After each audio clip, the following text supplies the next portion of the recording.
Bismillahirrahmanirrahim. Assalamualaikum warahmatullahi wabarakatuh. Jumpa lagi di channel Devina Mutia. Salam sehat, semangat, dan bahagia. Bagaimana kabar adik-adik sekalian? Tetap semangat ya untuk belajar. Dan pada kesempatan kali ini akan kita lanjutkan bahasan soal-soal dari buku SPS atau Erlangga Straight Point Series untuk SD atau MI kelas 5 pelajaran matematika ya. Buku ini sendiri diterbitkan oleh penerbit Erlangga dan dikarang oleh Gunanto dan Desi Adalia. Adik-adik sekalian, sebelum kita belajar maupun mengerjakan soal ya, jangan lupa untuk selalu berdoa agar diberikan kemudahan, kelancaran, dan ketelitian ya. Untuk itu, marilah kita berdoa bersama-sama. Berdoa menurut agama dan kepercayaan masing-masing. Berdoa mulai. Berdoa selesai. Oke adik-adik sekalian ya, langsung saja kita ke latihan ulangan bab 3 ya, paket 2 yang bagian B ya. Untuk yang bagian A kemarin udah kita bahas, bisa dilihat di playlist SPS Matematika kelas 5 ya. Langsung saja untuk yang bagian B kita mulai dari soal nomor 1 ya. Perhatikan gambar berikut untuk menjawab soal nomor 1 dan 2 ya. Di sini ada sebuah denah, adik-adik sekalian bisa dilihat ya. Ini ada koordinatnya, yaitu sumbu X-nya berupa abjad, sumbu Y-nya berupa angka ya. Kemudian ada arah mata angin di sini ya, utara, selatan, barat, dan juga timur ya. Oke ya, jadi di sini ada gambar kantor camat. Saya perbesar sedikit adik-adik sekalian ya. Ya, ini ada gambar kantor camat itu di koordinat A,2. Selanjutnya ada kantor polisi di B,1 ya. Jadi sumbu X dulu baru sumbu Y. Kemudian toko bingkai di B,3, ruko ada di B,4, puskesmas di D,1, kantor pajak di D,2, dan salon ada di E,3 ya. Untuk pertanyaan yang pertama ya, untuk soal nomor 1. Nah ini ya, koordinat kantor polisi adalah, nah kita lihat kantor polisi tadi di mana. Nah kantor polisinya di sini ya, ini kantor polisi, berarti koordinatnya di B,1. Itu untuk koordinat kantor polisi, berarti jawabannya adalah B,1. Saya tuliskan di sini ya adik-adik sekalian ya. Ya, ini koordinat kantor polisi. Nah selanjutnya nomor 2. Bangunan yang berada di sebelah utara puskesmas adalah, kita lihat ya. Ya, ini ada puskesmas. Mana puskesmas lah ini? Sebelah utara. Kita lihat arah mata angin ya. Nah, sebelah atas itu berarti utara, bawah selatan, kanan timur, kiri barat ya. Sebelah utara puskesmas bangunannya apa? Kantor pajak ya. Jadi puskesmas di D,1, kantor pajaknya di D,2 ya. Sebelah utaranya puskesmas yaitu kantor pajak. Oke, di sini saya tuliskan, berarti untuk nomor 2 jawabannya adalah kantor pajak. Kita lanjut ke soal berikutnya nomor 3 ya. Perhatikan gambar berikut. Lah ini ada sebuah koordinat ya, garis koordinat. Yang ini adalah sumbu X ya, ini sumbu Y. Nah, di sini ada titik yaitu E, F, dan juga G ya. E itu koordinatnya adalah 2,3, kemudian F nya itu negatif 2,1, G nya itu negatif 3, negatif 3 ya. Nah letak titik H yang tepat agar titik-titik membentuk bangun belah ketupat adalah, nah supaya terbentuk belah ketupat berarti kita lihat ya, F nya jaraknya berarti sama dengan H nanti ya.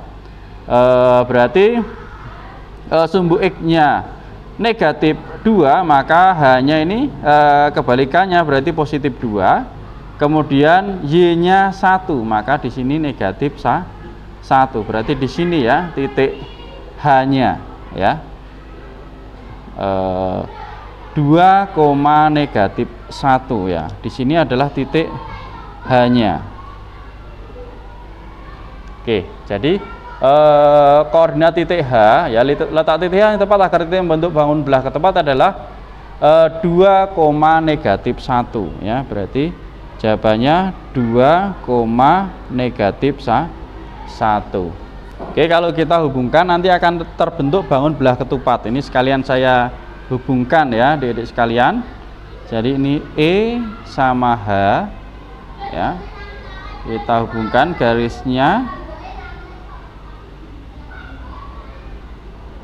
Kemudian F dengan E.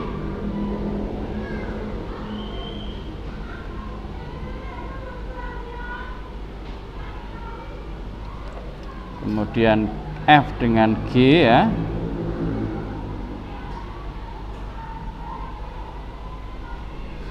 Kemudian H dengan G.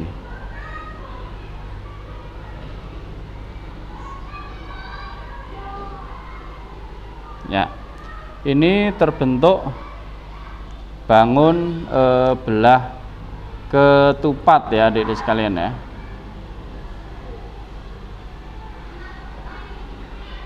Ya, ini untuk soal nomor 3 ya. Selanjutnya kita ke soal nomor 4 ya. Panjang sebuah bangunan pada denah adalah 5 cm ya. Skala yang digunakan denah tersebut 1:400. Panjang bangunan sebenarnya adalah oke ya, untuk yang nomor 4 ya. Kita simak di sini udah saya tuliskan ya. Jadi ini yang diketahui adalah panjang pada denah ya, itu 5 cm dan skalanya 1:400.